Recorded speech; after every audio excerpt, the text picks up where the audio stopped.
Hi കൂട്ടുകാരെ, ഇന്ന് നമ്മൾ വന്നിരിക്കുന്നത് കോവയ്ക്ക കൊണ്ടുള്ളൊരു റോസ്റ്റ് ഉണ്ടാക്കാനാണ്. അപ്പോൾ ഞാനിവിടെ കുറച്ച് അത്യാവശ്യം 1/2 കിലോളം കോവയ്ക്ക അരിഞ്ഞു വെച്ചിട്ടുണ്ട്. അതിന് വേണ്ട സാധനങ്ങൾ കോൺഫ്ലവർ, കടലമാവ്, മുളക് പൊടി, മല്ലിപ്പൊടി, മഞ്ഞൾപ്പൊടി, ഗരം മസാല, ഇഞ്ചി വെളുത്തുള്ളി പേസ്റ്റ്, ആവശ്യത്തിനുള്ള ഉപ്പ്, 2 തണ്ട് കറിവേപ്പില. അപ്പോൾ നമുക്ക് ഉണ്ടാക്കി നോക്കാം.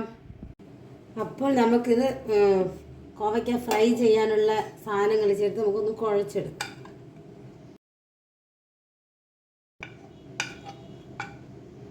ഇത് ഇഞ്ചി വെളുത്തുള്ളി പേസ്റ്റ്, ഉപ്പ്,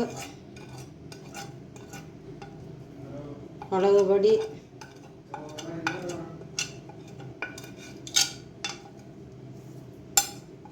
മല്ലിപ്പൊടി, മഞ്ഞൾപ്പൊടി,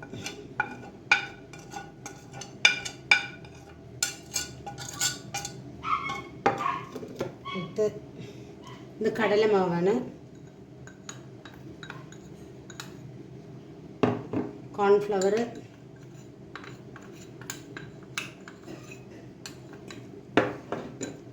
കറിവേപ്പില. ചെറുതായിട്ട് വെള്ളം ഒഴിച്ച് നനയ്ക്കാൻ നമുക്കിതിൽ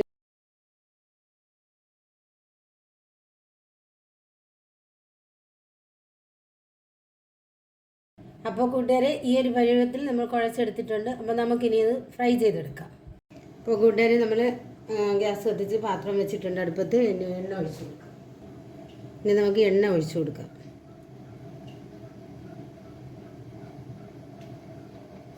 നമ്മുടെ എണ്ണ ചൂടായിട്ടുണ്ട്, ഇട്ട് കൊടുക്കാം.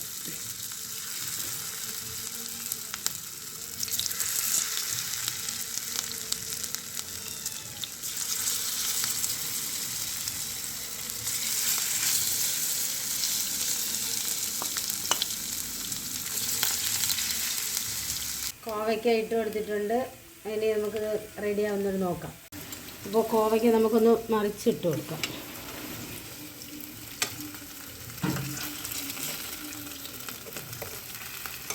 ഇത് നമ്മുടെ വീട്ടിലെ കൃഷിയിലുള്ള കോവയ്ക്കയാണ്. കോവയ്ക്ക ഇഷ്ടമല്ലാത്ത കുഞ്ഞുങ്ങൾ പോലും കഴിക്കുക, ഉണ്ടാക്കി കൊടുക്കുകയാണെങ്കിൽ നല്ലതാണ്. നല്ല ആരോഗ്യത്തിന് നല്ലതാണ്. ഒരുപാട് അസുഖങ്ങൾക്ക്, ഷുഗറുകാർക്കൊക്കെ നല്ലതാണിത്. എങ്ങനെ വേണം, ചോറിൻ്റെ കൂടെ വേണം, എങ്ങനെ വേണം അത് കഴിക്കാം. കുഞ്ഞു പിള്ളേർക്കൊക്കെ ഇത് റെഡിയാക്കി കൊടുത്താൽ അവർക്ക് നല്ല ഇഷ്ടമായിരിക്കും.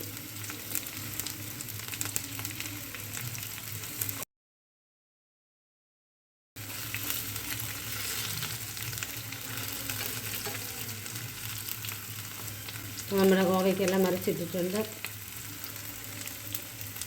അപ്പോൾ കോവയ്ക്കെല്ലാം നല്ല അടിപൊളിയായിട്ട് ഫ്രൈ ആയിട്ടുണ്ട്.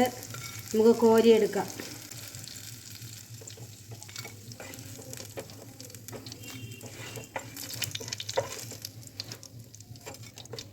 നമുക്ക് ബാക്കി ഇരിക്കുന്നതും കൂടെ ഉണ്ടാക്കാം. ഇതിൻ്റെ എണ്ണ ഞങ്ങളിവിടെ കുറച്ചാണ് എടുത്തിട്ടുള്ളത്. എണ്ണ മാക്സിമം കുറച്ചാണ് ഉപയോഗിക്കുന്നത്. വരെ നമ്മുടെ കോവയ്ക്ക റോസ്റ്റ് എല്ലാം ഇവിടെ റെഡി ആയിട്ടുണ്ട്. നിങ്ങൾ ഒരിക്കലെങ്കിലും ഉണ്ടാക്കി നോക്കണേ. ഇത് ഏറ്റവും നല്ല ടേസ്റ്റാണ്, നല്ല ആഹാരമാണ്. ഇപ്പോൾ നമ്മുടെ കോവയ്ക്ക റോസ്റ്റ് ഇവിടെ റെഡി ആയിട്ടുണ്ട്. സോസ് ഒഴിച്ച് നമുക്ക് കഴിച്ച് നോക്കാം. അടിപൊളിയായിട്ടുണ്ട്. എല്ലാവരും ട്രൈ ചെയ്യുക, ലൈക്ക് ചെയ്യുക, ഷെയർ ചെയ്യുക, സബ്സ്ക്രൈബ് ചെയ്യുക. ഹായ്, വീണ്ടും കാണാം അടുത്തൊരു വീഡിയോയുമായി.